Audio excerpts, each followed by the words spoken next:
Three, two, one.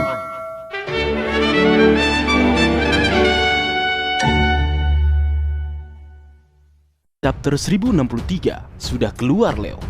Baik, tanpa berlama-lama lagi, mari kita lanjut berlayar. Kita mulai dengan cover story lanjutan petualangan Germa Double Six di Wallcake Island. Nah, di cover story kali ini kita bisa melihat lebih dalam Pulau Kakao yang membeku sebelumnya. Terlihat salah satu komandan manis mantan Yonko Big Mom, yaitu Charlotte Cracker, membeku dan menjadi es.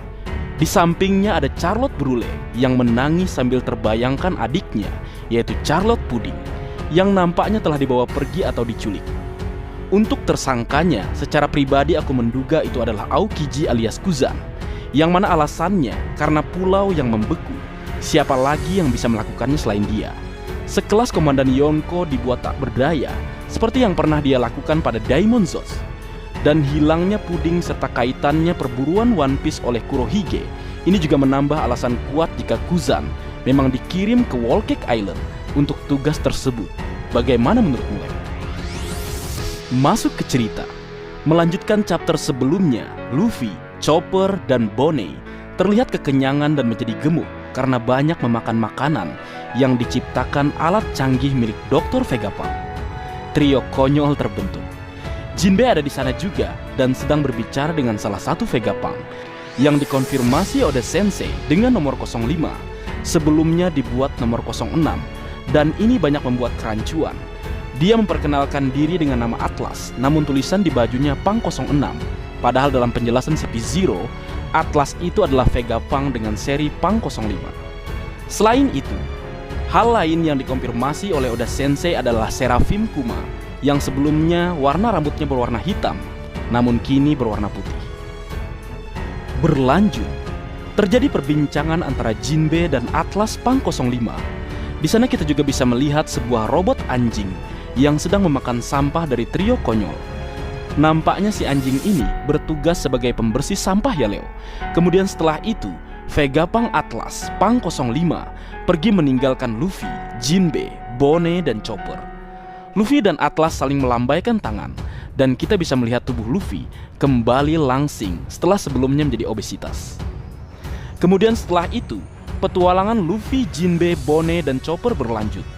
Mereka memperhatikan orang-orang yang melintas dengan gaya pakaian ala-ala pulau tersebut atau pakaian masa depan.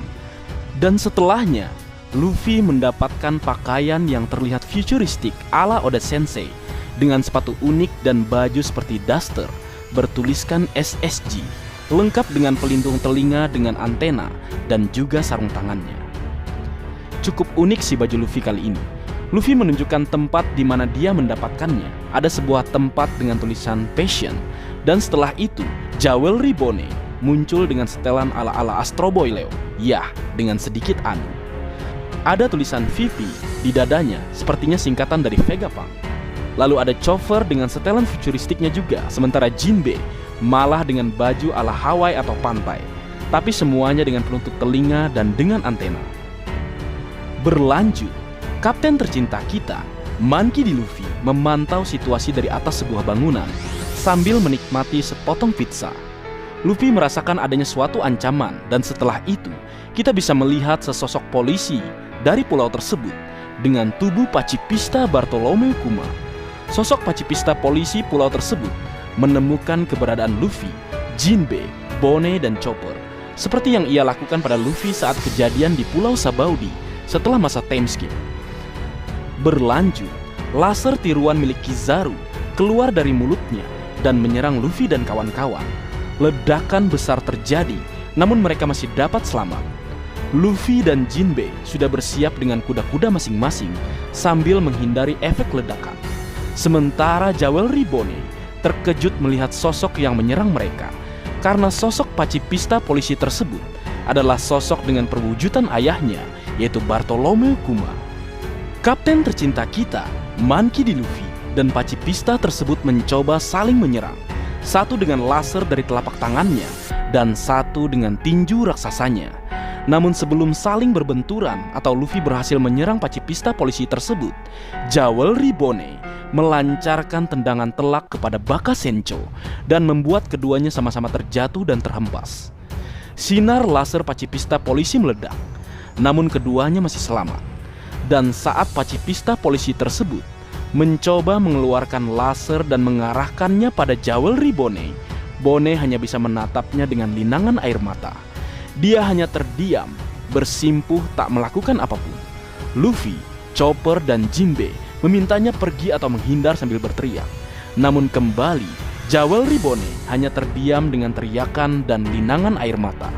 Dia terbayang sosok ayahnya saat menggendongnya yang kala itu masih anak-anak. Sinar laser dari mulut pacifista polisi bergerak cepat menuju Jewelry Bone, dan di saat yang bersamaan, kapten tercinta kita, Monkey D. Luffy, bergerak berlari ke arah Jewelry Bone dalam upaya untuk menyelamatkannya. Setelah itu terjadi ledakan, namun nampaknya itu di tempat yang berbeda karena tampilan pulau yang meledak terlihat berbeda dengan pulau masa depan Dr. Vegapunk atau Pulau Egghead. Sedikit kembali membahas nasib Jewelry Bone, tentunya dia pasti selamat, apalagi kapten tercinta kita sudah bergerak ke arahnya saat laser pacifista polisi ditembakkan. Dengan kecepatannya dan dengan kekuatannya saat ini, tentunya kapten tercinta kita pasti akan bisa menyelamatkan Jewelry Bone. Kalaupun terkena dengan predikat sebagai salah satu supernova dan juga generasi terburuk, Jewelry Bone tentu tidak semudah itu akan mati oleh serangan laser sebuah pacifista.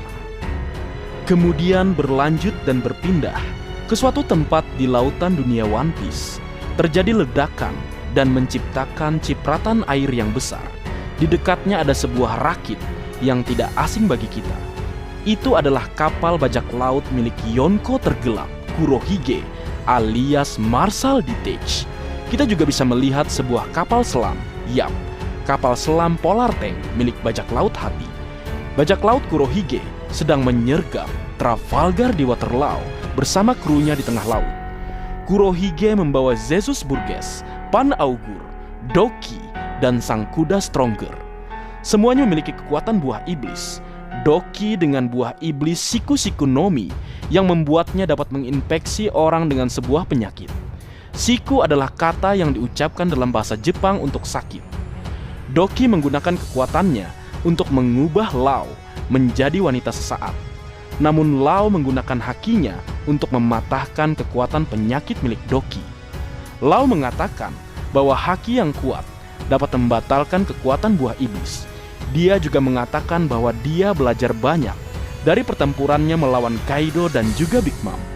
Kita bisa melihat Penguin juga berubah menjadi wanita karenanya. Bagi yang kebingungan, kenapa penyakit yang dikirim Doki kok bisa merubah seseorang menjadi seorang wanita?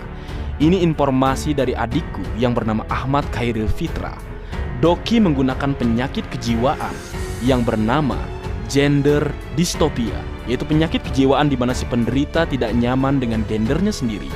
Contohnya, seseorang bernama Gani Mulyana lahir sebagai pria, namun Gani Mulyana tidak nyaman karena Gani Mulyana merasa identitas gendernya berbeda dari jenis kelamin yang sudah bawaan atau ditetapkan oleh Tuhan Yang Maha Esa saat lahir, atau karakter fisik terkait dengan jenis kelaminnya. Lalu Gani Mulyana karena merasa tidak nyaman dengan jenis kelaminnya sebagai pria, mengubah atau merasa dia lebih nyaman dengan jenis kelamin yang berbeda dengan miliknya saat ini. Jadi yang Doki gunakan adalah penyakit kejiwaan Yalei, dan yang diserang adalah seorang dokter kematian. Mantap.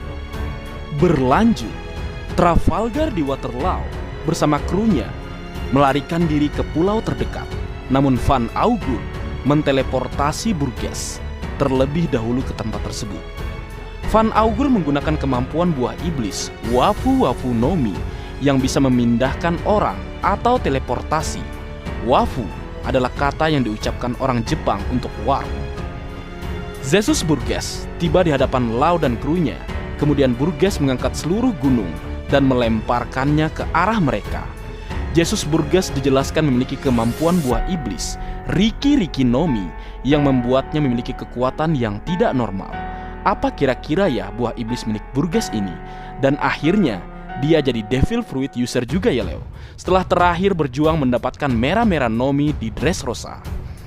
Kembali ke cerita, bongkahan gunung yang mengarah ke Lau dan krunya dipindahkan dengan kemampuan teleportasi kekuatan dari buah iblisnya. Kemudian dikonfirmasi, sang kuda milik Doki yang bernama Stronger adalah pengguna kemampuan buah iblis Uma Nomi Mythical Zoan model Pegasus. Nah, buah iblis Pegasus asli muncul ya Leo, jika sebelumnya ada Pegasus milik Gunfor di Pulau Langit yang merupakan seekor burung yang memakan buah iblis kuda, sehingga sayap burungnya membuatnya terlihat sebagai kuda ala-ala Pegasus. Doki tiba di pulau dengan mengendarai Stronger, dan Yonko Kurohige ada di atas mereka berdua. Kurohige muncul di hadapan Trafalgar di Waterloo dan bertanya-tanya siapa dari 3 kapten yang meninggalkan negeri Wano Kuni yang akan berpapasan dengannya terlebih dahulu. Di halaman terakhir, Kurohige dan Trafalgar di Waterloo siap untuk bertarung. Kurohige berkata, "Kaido pasti memiliki salah satunya, jadi aku akan mengambil semua rod poneglyphmu." Kemudian Lau menjawab, "Baiklah, pemenang mengambil semua." Mantap. Solo melawan skuad Leo, abaikan kru dari Trafalgar di Waterloo. Haduh, beban semua.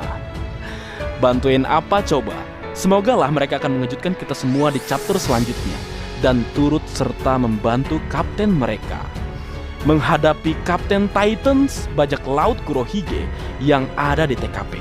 Bahkan ini hampir semuanya adalah member lama dari bajak laut Kurohige. Menarik menunggu bagaimanakah Trafalgar di Waterloo akan berhadapan dengan Yonko Kurohige. Jujur tak sabar menunggu minggu depan. Semoga masih berlanjut atau tidak dialihkan ke cerita yang lain. Dan cerita selesai, minggu depan tidak libur. Mantap. Baik, mungkin segitu dulu yang bisa aku bagi bersama kalian Leo. Semoga kalian terhibur dengan apa yang aku buat dalam kesempatan kali ini. Terakhir, jika ada kesalahan dalam pengucapan atau hal yang menurut kalian kurang pas atau kurang tepat, Marga Anime memohon maaf yang sebesar-besarnya. Sekian.